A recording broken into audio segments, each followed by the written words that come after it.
Hello all, welcome to filmy focus FDFS review of Ghaati. Anushka ప్రధాన పాత్రలో క్రిష్ దర్శకత్వంలో తెరకెక్కిన సినిమా ఘాటి. సో ఈ సినిమా ప్రమోషనల్ కాంటెంట్ కానీ, లేదంటే ఫస్ట్ నుంచి రిలీజ్ చేస్తూ వచ్చిన టీజర్స్ అండ్ పోస్టర్స్ కానీ ఇవన్నీ కూడా చాలా ఎక్సైటింగ్గా, ఇంట్రెస్టింగ్గా ఉన్నాయి. సో ఆ ఎక్సైట్మెంట్ని సినిమా కూడా కంటిన్యూ చేసిందా అంటే కొంచెం తడబడిందని చెప్పాలి. సో బేసిక్ స్టోరీ లైన్ ఏంటి అనేది ఆల్రెడీ ట్రేజర్ అండ్ ట్రైలర్లోనే అర్థమైంది. సో ఒక ఘాటీ ప్రాంతానికి సంబంధించిన కొందరు వ్యక్తులు శీలావతి అనే ఒక గాంజా స్మగ్లింగ్లో కీలక పాత్ర పోషిస్తూ ఉంటారనమాట. సో దాన్ని కంట్రోల్ చేస్తున్న కొంతమంది ఒక సిండికేట్ ఉంటుంది. ఆ సిండికేట్ కారణంగా ఈ గ్రామస్తులు కానీ, లేదంటే ఈ ఘాటీలు కానీ ఎదుర్కొంటున్న సమస్యలు ఏంటి, వాటిని అనుష్క అండ్ విక్రమ్ ప్రభు ఎలా ఎదిరించారు అనేది ఈ సినిమా కథాంశం. సో పెర్ఫార్మెన్స్ విషయంలో అందరికంటే ముఖ్యంగా చైతన్యరావు పెర్ఫార్మెన్స్ అనేది బాగా హైలైట్ అయింది. అంటే బేసిక్ ఇప్పటిదాకా చైతన్యరావుని అలాంటి అంటే అంత పవర్ఫుల్ అండ్ అంత క్రూయల్ రోల్ చూడకపోవడం వల్ల చాలా చాలా కొత్తగా కనిపించాడు అనమాట. అంటే కొన్ని సీన్లో కొంచెం మరీ ఎక్కువ అరిచేస్తున్నాడేమో, లేదంటే గొంతు చించేసుకుంటున్నాడేమో అన్నట్లుగా అనిపిస్తుంది. కానీ but still that character has a cause.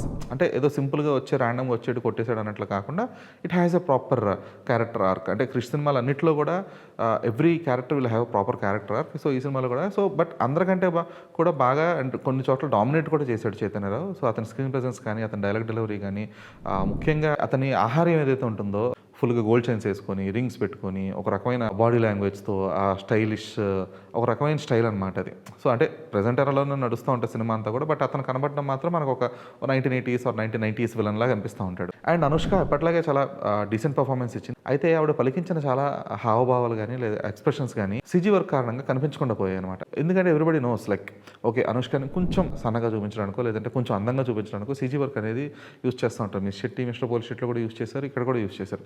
అయితే మిస్ శెట్టి, మిస్టర్ పోలి శెట్టిలో ఆ కైండ్ ఆఫ్ యాంగర్ కానీ ఇవన్నీ కూడా పలికించాల్సిన అవసరం లేదు. సబ్టిలిటీ ఇవన్నీ ఉంటాయి కాబట్టి అక్కడ కొంచెం చెల్లిపోయింది.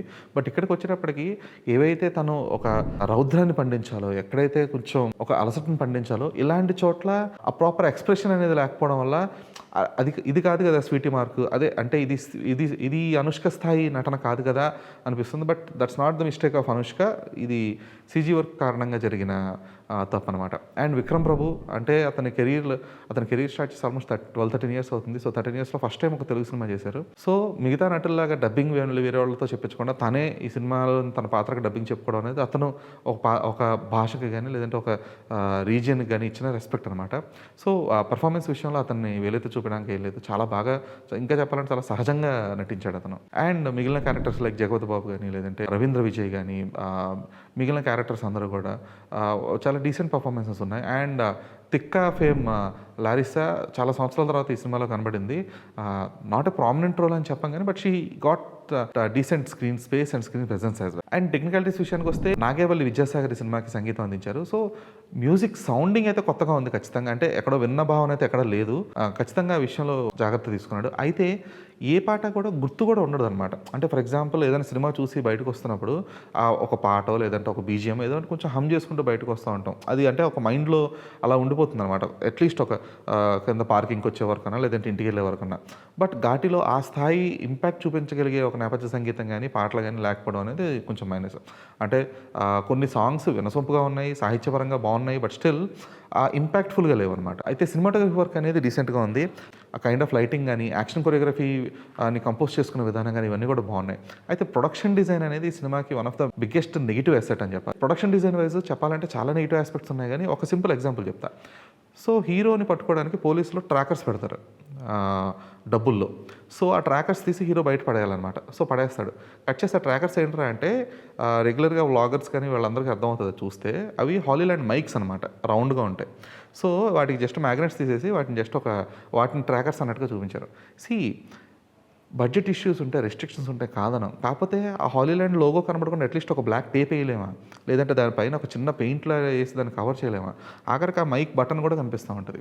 సో అంటే ఇలాంటి చిన్న చిన్న బేసిక్స్ కేర్ తీసుకోకపోవడం అనేది ప్రొడక్షన్ టీం వైఫల్యంగా చెప్పుకోవాలి. సో ఇలాంటివి చాలా మిస్టేక్స్ ఉన్నాయి. ప్రొడక్షన్ డిజైన్ వైజ్ దొరికిన తప్పుల కారణంగా సినిమాటోగ్రఫీ వర్క్ ఎఫెక్ట్ అయింది, పర్ఫార్మెన్సెస్ ఎఫెక్ట్ అయ్యాయి, కొన్ని ఎమోషనల్ సీన్స్ కూడా ఎఫెక్ట్ అయ్యాయి. సో ఆ విషయంలో మేకర్స్ ఇంకాస్త కేర్ఫుల్గా ఉండి, అంటే కొంచెం బడ్జెట్ పరిమితులు అనేవి ఇంకొంచెం ఎక్స్పాండ్ చేసుకొని ఉంటే బాగుండేది అనిపించింది. అండ్ డైరెక్టర్ క్రిష్ విషయానికి వస్తే, సో బేసిక్గా క్రిష్ కథలో ఎప్పుడు కూడా మానవీయ కోణం అనేది కనిపిస్తుంది. అంటే మీరు ఏ కథ అన్నా తీసుకోండి, అది వేదం కానివ్వండి, గమ్యం కానివ్వండి, కృష్ణవందే జగద్గురం కానివ్వండి, ఈవెన్ గబ్బర్ ఈజ్ బ్యాక్ అంటే ఠాగూర్ హిందీ రీమేక్ కానివ్వండి. సో ప్రతి సినిమాలోనూ కూడా తన మార్క్ ఏంటి, క్రిష్ మార్క్ ఏంటి అంటే మానవీయ కోణం.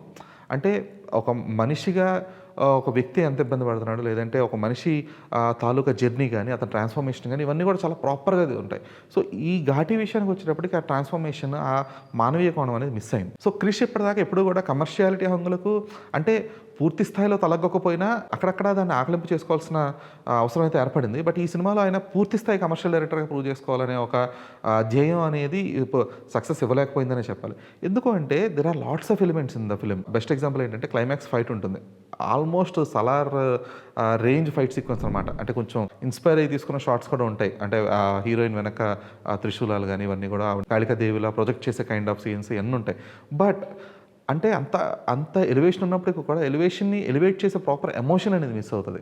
సో ఆ కారణంగా డైరెక్టర్ క్రిష్ మార్క్ మానవీయ కోణాలు సరిగ్గా కనిపించక, అట్ ద సేమ్ టైం సినిమాకి కావాల్సిన ఒక ఎమోషనల్ హై కానీ ఈ ఎలివేషన్స్ కరెక్ట్గా లేక ఈ కొంచెం ఎక్కడో అరే ఇది కాదు, ఇది క్రిష్ మార్క్ సినిమా కాదు కదా అనే ఒక వెలితి ఉంటుంది. అట్ ద సేమ్ టైం పూర్తి స్థాయిలో ఎంగేజ్ కూడా చేయలేకపోతుంది. అయితే చాలా డిఫరెంట్ లొకేషన్స్లో అంటే నిజంగానే ఇప్పటిదాకా ఎవరో చూడని లొకేషన్స్లో షూట్ చేయడంలో కానీ, డిఫరెంట్ కాస్టింగ్ విషయంలో కానీ, అలాగే అందరు నటినట్ల నుంచి మంచి నటన రాబట్టుకునే విషయంలో కానీ క్రిష్ సక్సెస్ అయ్యారు. సో ప్రొడక్షన్ డిజైన్ విషయంలో ఇంకాస్త కేర్ఫుల్గా ఉండి ఇంకాస్త బడ్జెట్ స్పెండ్ చేసి ఉండుంటే కనుక ఇంకాస్త బెటర్ అవుట్పుట్ అయితే ఖచ్చితంగా వచ్చేది. సో ఓవరాల్గా చెప్పాలంటే Ghaati remains as a mid level film.